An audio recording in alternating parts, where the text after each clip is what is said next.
우주에 이런 신비한 것이 있습니다. 과학자들이 15년 이상 설명할 수 없었던 특이한 지점이죠. 여러 가지 이론이 있는데 그중 하나는 이것이 평행 우주와의 충돌로 인한 흔적일지도 모른다고 말합니다. 사실일까요? 글쎄요. 이 지도를 보세요. 우리 우주의 지도냐고요? 아니에요. 이것은 우주 마이크로파 배경 복사의 지도, 즉 CMB입니다. 수십억 년 전에 빅뱅이 있었습니다. 빅뱅은 너무 강력해서 우리 우주 전체를 만들었어요. 물론 이러한 사건은 어떤 결과를 남기지 않을 수가 없죠. 그리고 이 결과는 말 그대로 모든 곳에 존재합니다.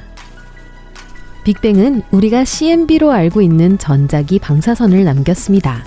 우리는 일상생활에서 이를 느끼지 못하지만 말 그대로 코앞에 있습니다. 초인적인 시력이 있다면 주변의 모든 것이 희미한 빛으로 어떻게 빛나는지 볼 수 있을 거예요. 이 방사선은 매우 중요합니다. CMB를 발견하지 못했다면 우리는 빅뱅에 대해 결코 알지 못했을 거예요. 이전의 과학자들은 우주가 항상 존재했다고 믿었습니다. 시작도 없었고 끝도 없을 것이라고요. 지금은 우스꽝스럽게 들리지만 한 세기 전만 해도 사람들은 이를 절대적으로 확신했어요. 스티븐 호킹은 우주에 실제로 시작이 있었다고 추측한 최초의 과학자 중 한 명입니다. 그는 박사학위 논문을 작성하던 학생 시절에 이 사실을 깨달을 정도로 대단한 과학자였습니다. 하지만 안타깝게도 증거가 없었어요. 수십억 년 전에 그렇게 강력한 빅뱅이 있었다면 그 흔적은 어디에 있을까요? 증거가 어디 있죠? 영원한 정적 우주 이론을 믿는 사람들은 비웃었습니다. 하지만 걱정하지 마세요. 곧 그 증거가 드러났거든요. 1965년 천문학자 아르노 펜지아스와 로버트 윌슨이 CMB를 발견했습니다. 이는 빅뱅에 대한 최초의 대규모 증거였어요. 방사선은 어디에나 존재했지만 우리가 알아차리지 못했을 뿐이라는 것이 밝혀졌습니다. 사실 펜지아스와 윌슨 자신도 처음에는 대도시의 소음이나 비둘기 소리 등으로 착각했습니다. 과학계를 발칵 뒤집어 놓은 이 발견으로 그들은 노벨상을 받았습니다. 사람들은 자신들이 전자기 방사선에 둘러싸여 있다는 사실을 알게 되었습니다. 그리고 더 많은 데이터를 수집하기 시작했습니다. 수년에 걸쳐 점점 더 많은 정보를 축적하여 바로 이 지도를 만들었습니다. 이것은 CMB 온도 지도입니다. 하지만 이 지도를 만드는 과정에서 과학자들은 특이한 점을 발견했습니다. 이 지도를 살펴봅시다. 춥고 따뜻한 곳이 넓고 다양하게 분포되어 있는 것처럼 보입니다. 그러나 실제로 우리 우주는 매우 균일합니다. 이 지도의 모든 온도는 영하 270.5도에 가깝고 차이가 거의 없습니다. 이 장소들 간의 온도 변동은 모두 작으며 각각의 작은 반점은 실제로 수백만 광년에 걸쳐 퍼져 있습니다.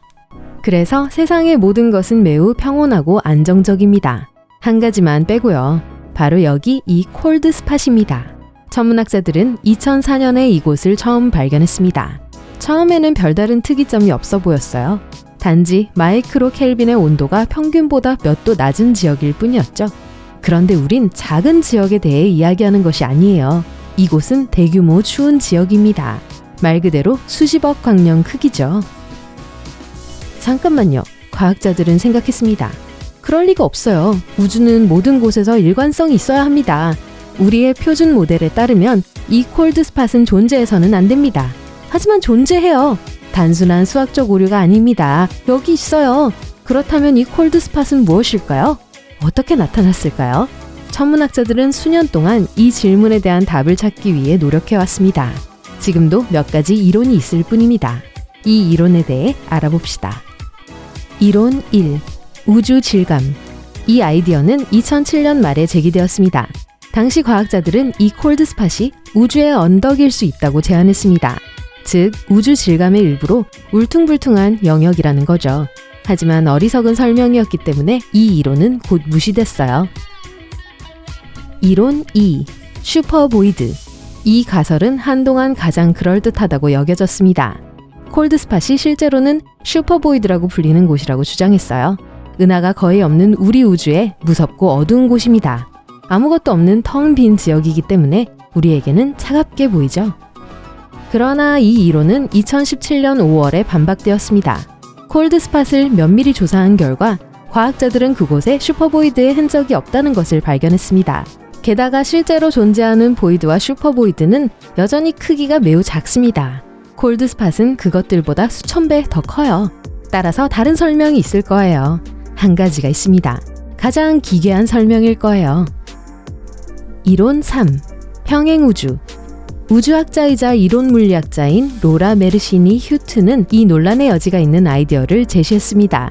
그녀는 콜드스팟이 우리 우주와 평행우주의 충돌로 인한 흔적일 수 있다고 제안했어요.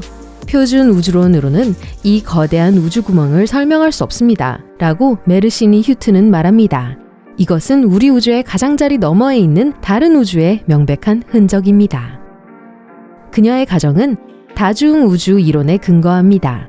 이 이론에 따르면 실제로 이 세상에는 우리와 같은 우주가 무한히 많다고 합니다.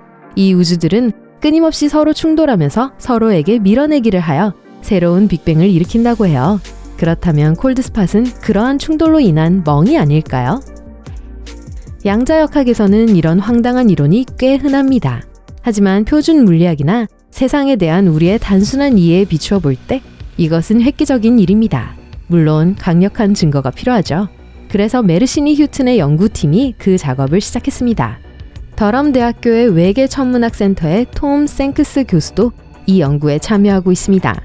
콜드스팟을 설명하는 이색적인 모델 중 가장 미친 소리처럼 들리는 다중우주는 사실 현재 우주 모델 측면에서 가장 표준적인 모델입니다. 라고 그는 그의 작품 중 하나에서 썼습니다. 그렇다면 어떤 증거가 필요할까요? 콜드스팟은 남반구에 위치해 있습니다. 생크스에 따르면 두 우주 사이에 충돌이 실제로 있었다면 또 다른 콜드스팟을 찾아야 하며 반대편인 북반구에 있어야 합니다. 천문학자들이 실제로 그것을 발견한다면 이 이론은 확인될 거예요. 그리고 평행우주의 존재를 증명하는 최초의 증거가 될 것입니다. 하지만 그렇게 쉬운 일은 아닙니다. 두 번째 지점을 찾으려면 고감도 최신 망원경이 필요해요. 또한 암흑에너지의 본질과 그것이 우주에 미치는 영향에 대한 정보도 알아내야 합니다. 즉, 아직 해야 할 일이 많이 남아 있어요. 얼마 전까지만 해도 과학자들은 실제로 두 번째 지점을 발견했다고 믿었습니다. 뉴멕시코의 연구원들은 북반구에서 발견했다고 생각했습니다. 하지만 안타깝게도 이는 실수일 가능성이 높아요. 사용된 지도는 무작위성이 매우 높았기 때문입니다. 따라서 이들의 발견은 다른 공백으로 인한 우연일 가능성이 있습니다. 기본적으로 면밀한 분석에도 불구하고 지금까지 다른 콜드스팟을 찾지 못했습니다. 다시 한번 말하지만 최고의 최신 장비도 완벽하지는 않아요. 두 번째 스팟이 없다는 뜻이 아니라 아직 찾지 못했다는 뜻입니다. 하지만 언젠가 우리가 그것을 발견한다면 과학계를 영원히 바꿀 수 있습니다. 평행우주 이론뿐만 아니라 유명한 끈 이론도 확인할 수 있을 거예요. 그리고 우리 세상에서 일어나는 모든 일을 설명할 수 있을 것입니다. 하지만 그렇게 된다면 지금보다 훨씬 더 많은 의문이 생길 거예요. 이 두 우주는 어떻게 충돌했을까요? 이 모든 것이 어떻게 작동할까요? 지금까지는 모두 추측일 뿐입니다. 콜드스팟이 평행우주 충돌로 인한 흔적이라고 주장할 수는 없어요. 반박할 수도 없어요. 우리는 진실을 전혀 알지 못할 수도 있습니다. 하지만 그것을 찾기 위한 노력은 여전히 흥미롭습니다.